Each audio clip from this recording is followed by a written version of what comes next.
Yep. Hello, my cat loving friends. Have you ever tried to take a picture of your cat and their eyes glow like they're possessed, or you take this great picture of your little black kitty and it just looks like a black blob? And how do you get them to pose? And oh, we are so fortunate that we met Suzie Inverso, who is a cat photographer. So after we hear from our amazing sponsor, we're going to come back and find out how to get better pictures of our cats and how she does this. And oh, we have so many questions for her. We'll be right back. Welcome back to 19 Cats and Counting. I am your co-host, Linda Hall, here with the ever gorgeous, my bestest friend in the whole wide world and business partner, my work wife, according to my husband, Rita Reimers. She's buttering me up for some kind of favor. I don't know what it is I yet. told you I bank them for when I just need sent them. you all the flea meds we have. Right? We don't have I any know. more. Anyway, I don't want to talk to you, but I this won't talk is to you really either. timely because now you have how many black cats? 5. I don't even know. Oh, thank you for telling me because I've lost kittens. I have 2, and I love all my cats, but the black cats are really hard to photograph. If you can see the detail in their face when you take a photo, you've got lucky. Unless you're Susie, who knows how to do it. Unless you're Susie, who knows all the tips and tricks. So tell us how you got started with Crimson Cat Studios. That's your baby, yes? Oh, yeah. Hi. I was a human person photographer doing weddings and engagements and stuff for like 20 years. Wow. Back in Chicago, and moved here right as the pandemic was starting and tried to kind of pivot so that I could still do that. And it just wasn't working and wasn't working. And I hired a business coach and she was like, well, what do you really want to do? And I was like, pet photography. And it just kind of dawned on me that every couple, every family that I photographed, I was always like, do you have a pet? You should bring your pet. You should bring your dog. You should have, oh, you have a snake, bring them to the session. We'll get them in there. I don't know. I might have to draw the line at the snake, but I get you. I'm the person at the party. You invite me to a party. If you've got a pet, that's where I'll be. Yes. Exactly. Rita's in the room with the coats and the cat. Yeah. With the animals. Yeah. And I'm an only child and I grew up with a house full of gerbils and guinea pigs and dogs. And it just made all the sense in the world to just specialize in pets. So that was over 2 years, like 2.5 years ago. And I haven't looked back. It's been amazing. I love it. So somewhere in there, you also relocated to Colorado. Yeah, that was right at the beginning of the pandemic. It just so happened to fall that we were moving here to Denver. And so that's when everything kind of changed, that I was like, well, I'm going to try and do elopements because everybody's doing these like micro weddings and stuff. Yes. I tried to get into that. But because of all the shutting down, I just couldn't meet people face to face and stuff. So eventually, once everything started opening up again, it was easier to I get a lot of my clients from face-to-face events, like pet events and stuff. And those are my people. We understand each other, you know? Exactly. It's funny how the pandemic made a lot of people pivot. It made us pivot and get rid of the pet sitting and concentrate on the behavior side. Because, you know, nobody was traveling. Just like nobody was having big weddings. But to be honest, I like working with pets better. Yeah. I do too. Yes. Yeah. We used to say the clients are not allowed to call anymore. The cats are. Meow once if you need a 30-minute session, meow twice if you need. We just want to deal with the animals. So I have to tell you, I don't know. I haven't photographed animals. Well, other than my own. Yeah. My phone storage is full, but, I would assume, a dog, sit, stay. A cat, though, Susie, a cat. Let's stay to a cat. They laugh at you. I know. Something was going on that was so cute last night, and I'm trying to reach for my phone. I'm going, wait, don't move. And the minute I put it up, they moved. I think they know what the camera is. The minute you pick it up, they stop doing what you want it. How do you get these great shots, Susie? Of course, you don't want to give away all the secret sauce, but yes. So I have some secrets for cats. Okay. We're ready. Because they don't want to be told what to do, so we kind of have to trick them into thinking that they're doing what they want to do. Yes, just like with cat behavior training. Yes, exactly. So I have my like big stock of Churu treats. Oh yeah. I have catnip spray. I get them up high. So like on my set in my shooting studio, I build like a little tower for them so that when we put them up on top, that's where they're happiest. And they'll just kind of just hang out there. This one here, Yeah. that bench there that yes was like 5 feet in the air. I love it. So the people bring their cats to you as opposed to you going to their homes? Most of the time, yes. Wow. They do come here first. We have minimal hiding spaces. So if they really need to hide somewhere, they can hide back in their own crate. But we lure them out with toys. We just play. We just make sure it's really fun for them. That's And amazing. once they kind of warm up to the space and to the fact that like this isn't the vets, that we're going to play and have a good time with them, and that the focus is on them and they're going to get like attention and treats, then they usually will come out and be social.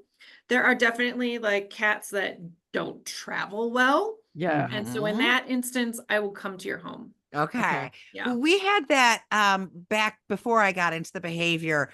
Rita was writing for Catster. I ended up joining her, but they wanted her to come to her editor's home with cats to take these. They were going to shoot these videos. Well, this was the second time too. I'd already done it once and it was pretty successful once, but the cats I took were kittens then. Yeah. So we easily decided Colby and Simon, they're the greeters. They're friendly. They never met a Colby stranger. had done it before. And Colby had done it before. And then as a backup, we're like, should we bring a third cat just in case? Let's bring Pumpkin. Pumpkin was the star of the show. I think he read the script. I'm really convinced he read the script. He was 16. I really didn't think he was going to do well, but I did not either. And the photographer, she was trying to search for Colby, who had shoved himself underneath a dresser in about a 1-inch space, and we were afraid he'd escape. Simon literally put himself in the corner. It was heartbreaking. And Pumpkin was like, I'm here for you. And so the photographer said, if I put a party hat, because it was like cats keeping you up at night. If I put a party hat and I'm like, all right, here's the deal. I'm going to put this on this cat's head. I'm going to yell, go. I'm going to dive and get rug burn on my nose. And you're going to take it now because this is it. Pumpkin sat with that hat on like, yeah, I'm ready for my close-up. What else do you want me to do? We put little solo cups in front of him and he just sat there like, whatever you want, babe. But that's not the usual. But that's not the usual. And again, Colby and Simon, who were sure things in our opinion. Get it? Petrified. Oh, good. Good. So yeah, that was my first thing. Like, how did you accomplish that? Because they're coming into a new space with sights and smells, and just trying to make it smell nice for them and make them the star of the show. And the fact that you have cats and you understand cat temperament, that helps a lot, wouldn't you say? Yes. There's Pumpkin. Those of you who can see the video or are watching the video, this is Pumpkin with his hat on and his little solo cup and the whole party. And he just sat there like, okay, whatever. Yeah. Yep. We do a lot of that too, where it's just like, okay, put the cat on top of the bench and it just hold him there.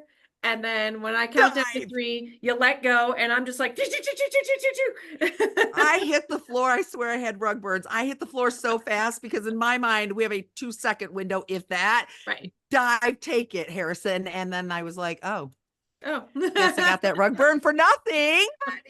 Well, we took them into a home that had pet birds and pet dogs. They didn't have any cats. So they had all these other smells to distract them. So do you make sure that you like sterilized your area and get rid of any previous pet smells, Susie? Yeah, I do.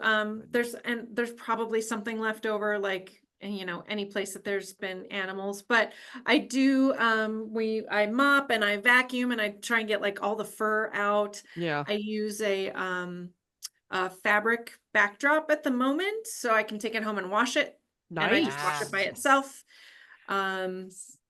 But yeah, it's a nice, easy spot. This studio here used to actually be a tattoo studio. So it came pretty easy to Clean. sanitize and Yes. It was already a clean, extra clean, sanitized Yeah. space. That's Well, really and good. I'm assuming based on cat behavior that a smaller room is going to be better because a big room is like, I have to explore all this and there might be something there. So if we're doing this at home too, right? Like we don't want to go out into the middle of the vast expanse. We want to do it in a smaller space if we're trying to purposely get this. Yeah, and Yeah. the studio is not big, and like I said, minimal hiding spaces, so there's not a ton for them to be like frightened of. There's not a Yes. lot in there that's going to really scare them. Sometimes the flash spooks them, but I find that if I reward them when the flash is going off, so I'm giving them a churu and I'm popping the Yes. flash at the same time. And I do the same thing with dogs because not Right. all dogs can get spooked by the flash too. So Right. Yes. I give them a treat and I pop the flash, and I give them a treat and I pop the flash. And once I realize that they're not reacting, they don't care about that bright light going off at all. They just care about the treat machine here. Yes. Yeah. We do Do that with they- behaviors. I think that's Right. perfect. Like we're like, if your cat's afraid of the vacuum, say, is that the vacuum? And go, and give a treat and then build up, right? That makes sense. Do you now I forgot my question, darn it all. I'm It's sorry. okay. Continue. It'll come back to me. Let's talk about those black cats. They're Yeah. not the most photogenic little buggers, but they're adorable. And I have two tiny little black kittens that are so cute. And the pictures never do them justice. If Yeah. I have a couple of good pictures of my black cats, but it's hard. Yeah. What's the trick? I had a black Labrador right after college, and it was the same thing. If you took a picture with like a point and shoot camera or your phone, I don't think we did phones back then, Right. but it was just a black shape with two little eyes that, Yeah. and it was like no detail in there at all. So Yeah. we have a couple of tricks. Most of my indoor stuff that I do is on a black backdrop. So getting a black dog or a black cat in here, it's always a fun challenge. One of the tricks is, of course, like a nice big light source. So if you have like a big picture window or a patio door or something, put them in front of that. It doesn't Oh. have to be like super direct, like sun shining straight through. Mhm. But you know, an overcast or kind of diffused light is really good.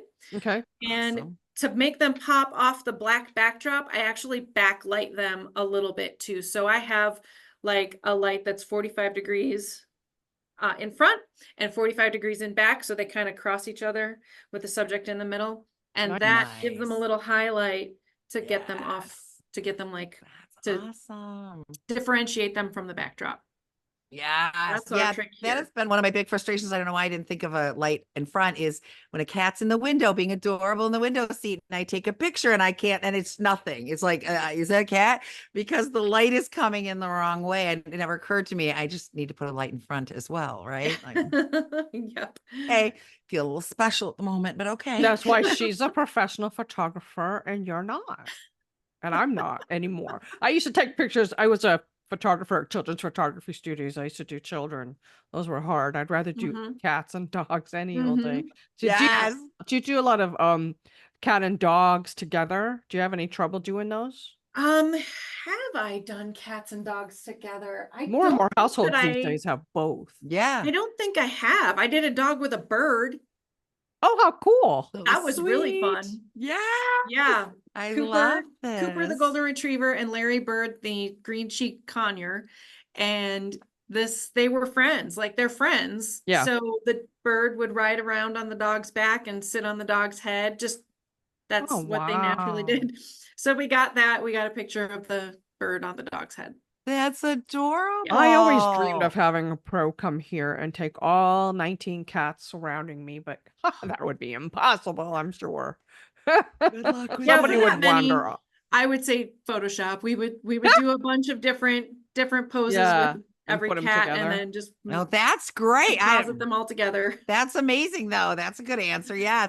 Yeah. I had a professional photographer here from Bloomberg to take pictures. And so I thought, okay, I've got these 3 neonate kittens. They're coming out because I trust them more than my adults who are going to be like, I don't know you, as they disappear from view. And I knew that they were going to be right on it, but they're so young that catnip spray does not work on them. And they wanted a picture with this box of litter. So I'm smearing churro on this box. And the My picture hus- still didn't turn out that good. No, it was awful. And, and you're trying to get their attention. Look at me, just can't even imagine. So when we were like, oh, Susie's a cat photographer, we got to find out, well, all pets, but we got to find out how to do these kinds of things because it was rough. And I suppose rewards, I mean, we are behaviorists. We should have known that rewards, inspire them to behave. When you're in it, and then it's hard enough to keep a kitten focused, right? I don't think at that age they care that much about the rewards. They just want to explore everything. Yeah, that's true. Do they tend to, this is what I wanted to ask before, do they tend to stick to their owners like glue, or do you ask them to step out so you can be alone with the cat or dog? That's a good question. No, sometimes I do like to, if I can tell that the animal is a little uncomfortable, I do want to start with like mom and dad on the set with them. Okay. So that way they can kind of, start to be comfortable. Sometimes I have mom or dad like throwing the toy back and forth on either side of the set. And sometimes we do just kind of start with holding the pet on their lap so that they're comfortable. They're getting more comfortable with the flash going off and with this weird woman taking, in this big camera thing. And yeah. And then as we proceed, I can usually get them to step away a little bit farther. Awesome. Yeah. Yes. Let's take a quick break for one of our awesome sponsors, and we'll be right back to talk more about, well, pet photography, but specifically cats with Suzie, Crimson Cat Studios. And we're back with 19 cats and counting. How many do we have now? 32 in our sanctuary. Our sanctuary is full. We can't take in anymore. But Suzie, that leads me to a question too. A lot of the sanctuaries, rescues, what have you, they don't have great pictures of their animals on their websites. What tips can you give them to getting some really good shots that might get them adopted? I honestly, my first thing that comes into my head is contact your local pet photographer and see if they'd be willing to come in and do some volunteer hours, taking some photos of the harder to adopt animals that you need good pictures for. Yes. I do that for a couple of rescues around here. And it's just rewarding. Awesome. And it's fun, and it gets me just to kind of spend some time with them. And, sometimes you have to be like quiet and just take your time. They're in a new spot. They're really scared. Sometimes they don't want to come out of whatever they're hiding under, and you just kind of gotta get in there and do your best. But photographs are powerful. I mean, I've never seen a cat I didn't want, but sometimes I'm like, ah, and then sometimes I'm like, oh, I want that cat. It's like, it's the difference. Honestly, in the photo can make a huge difference. It's true. Absolutely. And a lot of times, especially in the shelters, just taking like that one picture, like their intake photo is they are scared and they look scared and their ears are back and they're cowering and you can tell. And it does kind of make you go, oh no, I need to save that poor thing. But the pictures where they're like, hey, I want to live with you. Look how cute I am. Those are the more powerful ones that'll get. I think they appeal to more people who want to take in like an easy cat or dog instead of one that's going to need a lot of coaxing and work. Right. Which could be the same pet. The photo taken at a different time would reflect a more true personality. Yes. Completely different cat. Yes, exactly. Now, do you find, because there's kind of a joke around here about one of my cats, and I don't know if this is a thing, but the majority of my cats, when I go to try to take a picture, they can be doing the most adorable thing. And the minute they see my phone, they go, and we're done. One of my cats, Harley, who has some Maine Coon in her and is absolutely gorgeous. She knows she's beautiful. And if you pull out my phone, she'll go, I have one like and that. Pose and make these faces. And it's like, what are you doing? Yeah. Have you found that there are some cats that are just like, oh, you want to take my picture? Okay, madam photographer, make sure you get my good side. Yes. So this boy here, that's my boy. It's beautiful. When I bring out the phone, he does that. He turns away. He does not want his. But if I've got him in the studio and I've got the real camera out and, and he's the center of attention, and he's getting the toys and he's getting the treats It's totally different. Oh, sure. So the attention has a lot to do with how much cooperation you're going to get from your pet. Yeah, That I think makes so. sense. Because Mhm. but 90% of the pictures I'm trying to take are, you're doing something cute, hold still. And Yeah. doesn't You happen. can never catch They're it. like, Nope, what? never, I wasn't doing never. anything. What are you talking Yes, about? Right. yes. Well, and I think a pet photographer adds something extra because I'm looking at this picture of your orange baby there and I he's adorable. know. Being a little off center, just everything in that picture is like, okay, see, I would have just gone, and centered, and yes, there's no, so you're at the black backdrop and the way centered. And so, as much as I'm trying to get tips from you, because we all are going to take pictures of our cats, right? There's more pictures of my cats in my phone than of my husband or children, human children.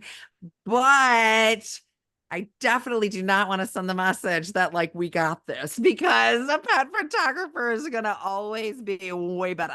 No, you can't be creative with a phone camera, not like you can be in a studio, correct, Susie? I think you can be to a certain extent, but knowing how light works is like the big important thing. Knowing that, like, for that silhouette right there, I know, I love that. turning off the flash, knowing when to turn off the flash and not light from the front, knowing when to only light from the back for something really dramatic like that, is really important. I was out on a session yesterday and we were out at like noon out in the mountains, and the light, and it's October, or it's almost October. And like the angle of the light was really, really rough. It was just so powerful. It was bright and the shadows were harsh, and it was like noon. And knowing like that when I needed that second light to give a little glint in the eyes, that sort of knowledge is stuff that exactly. That's awesome. Did you major in photography, or is this something that's innate? Is this just a talent you have, or a little of both? I majored in music, but I took all the photography classes and darkroom classes at the same time. You're artistic. I miss going into the dark in room. I used to love going in there and watching the photos develop in front of me. Yes.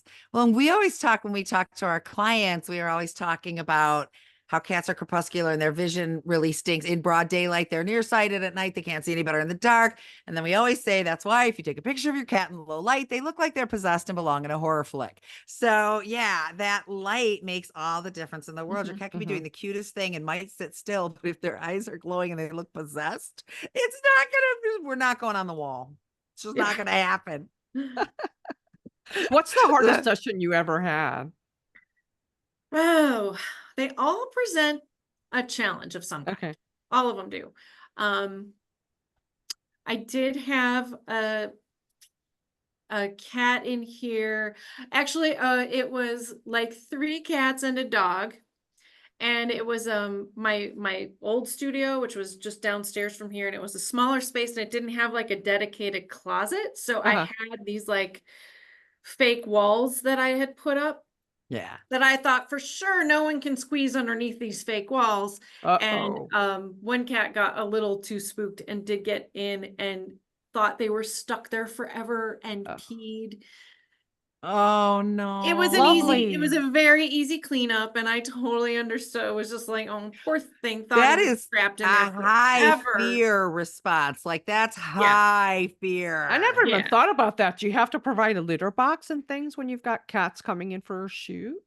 I usually don't, unless I know that like I'm bringing my cats into work and they're going to be here for like 8 hours. I'll bring it. But no, I usually don't, because it's only when that sort of situation happens, which now in my new studio, I have a door that closes on the closet, and there's no way. So that won't be happening. Nowhere thankfully. For them to get stuck or really frightened. But otherwise it's just an easy cleanup if we need to. Yeah. And it's no big comes deal. with the territory. Exactly. I was like, I knew what I was getting into when I took this job, when I decided to go this direction. I know I'd rather put up with this kind of CRAP than the stuff from corporate America. Been there, done that. Yes. Well, I imagine, if you're taking pictures of babies, they might have a blowout all of a sudden. They might spit up on you. I mean, this is just life. I don't understand babies. I don't get children. They're not my people. So not your jam. I don't know what to do. I got it. Yes, I get I used to that. be I a get children's that. photographer, but yeah, kids are not my Yes. jam. Yeah. Or Linda's all about children, not me. I was in my years, and now I'm like, oh, I still love, like, if you've got a baby, I'm gonna snatch it from you and hold it for a while, but then I'm going to give it back to you. Okay, we're a little old for this crap. Yeah. If you have a kitten, I'm gonna snatch it from you. But if you have a yeah, the baby, kittens you are my keep it. babies. Yes, People yes, have I they've do. asked me, they're like, but isn't it easier to take photos of kids because they listen or they understand what you're saying? And I'm You like, think they they listen? don't listen though. Like No.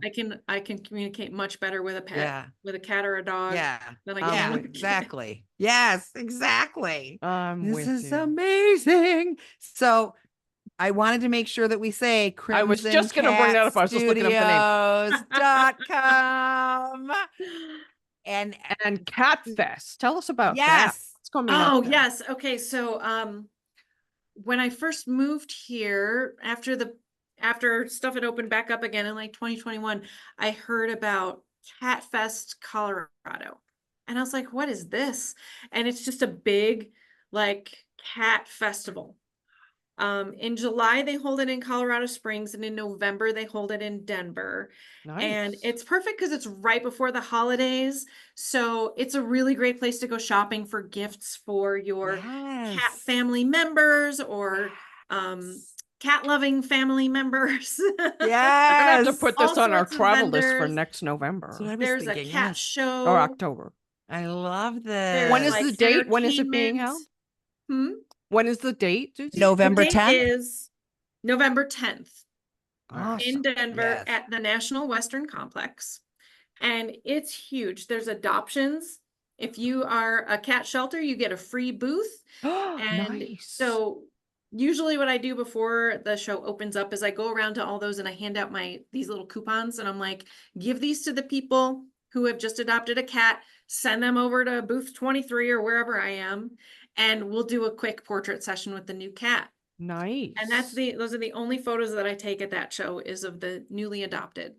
Nice. You're And I love that. it makes me so happy. Like they come and they hand me the little coupon, and I'm just like, you adopted a kitty. Yes. But it'd be a good place if you're at a booth to come to, if you're in the area and okay, you're not going to adopt one of those, which, never say never. Drop a But, couple bucks. if you're not planning on it, stop by Susie's booth and talk to her about it and get some information and see if this is something that you might want to do. Do you do a lot of these kind of things, festivals and things like that? Yeah, I do. There's also a couple of dog fairs coming up in Yes. October and November that I'm gonna be at. I usually try and get a booth at any kind of pet fest that is around.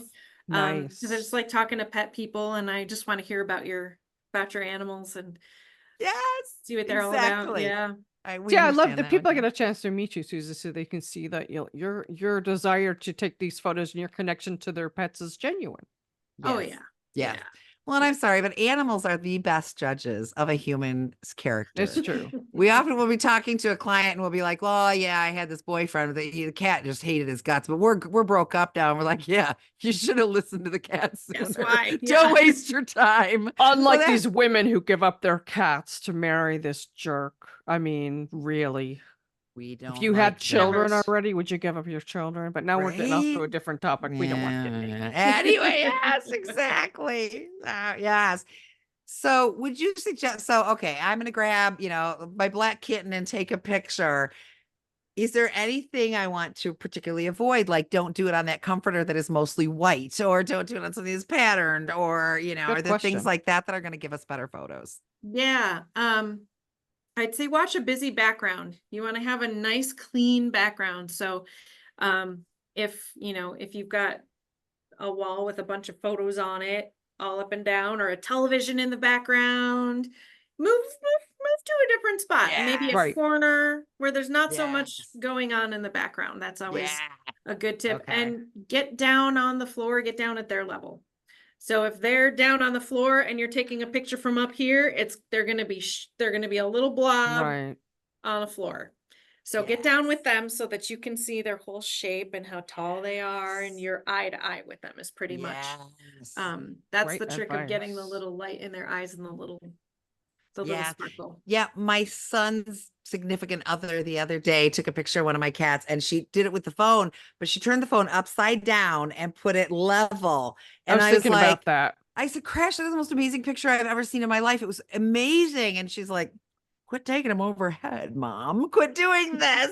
So yeah, we got one tip. Yeah. So yeah. Right now, I have a little black kitten on me who climbed up my leg a minute ago, and wasn't he you just over can't on the see. bed? He I moved can't fast. see him. I know exactly. That's what I'm saying. This is my point. Oh, there he is. But So, yeah, he's hard. He's one of those that's hard to take a picture of because his whiskers are not white either. So yeah, he's a just little a black black blob. blob. Yes. Right. So that's when you got to do the lighting tricks, and that's Yeah. why you go to Susie's studio, because she can do all Yes. that. Yes, definitely. Do you have any last minute tips, tricks, advice that you'd like to leave us with, Susie, or other dates that you're going to be out and about where people can meet you? I don't know if this will be out in time, but October 19th and 20th, I'm planning on having autumn in studio mini sessions here in the studio. Nice. So if you go to crimsoncatstudios.com, you're in the Denver area, check that out. I'll have info at my website. Denver Dog Days is October 13th, another one that I'm not sure that this will be out by then. And then the Denver Dog Fair is November 23rd and 24th at the Arapahoe County Fairgrounds, and I'll be there as well. Awesome. And you list all your events because, okay, I can't make it for that, but what are you doing in January, Susie, right? All I have to do is go to crimsoncatstudios.com, and I can see examples of your work. I can find out where you're going to be. I can get information on getting my pet photographed. I would all say of the above. Scroll all the way down to the bottom and sign up for our newsletter, the Crimson Chronicle. Very good idea. Which I've done. I'm on that. Awesome. And you'll get all the updates for anytime we're having holiday sales or events and stuff like that. Yeah. Yes. Nice. Awesome. Well, and you're on social media because we're following you. Yes. So you will get to see a lot of really cool photos and get a little taste of Susie. I have to say, I don't know if we were planning on saying this or not, but actually Susie was having a behavior issue with her cats. I just don't even need to be here. She's just saying everything. No, that's in my you're head. good. Yeah, I'm not necessary. We've talked about that before, haven't we? That we have the same thought and we don't actually need to speak. But yeah, so get a little taste on that social media of all things Susie and what she's doing and what she's got, and reach out to her, contact, all that good stuff.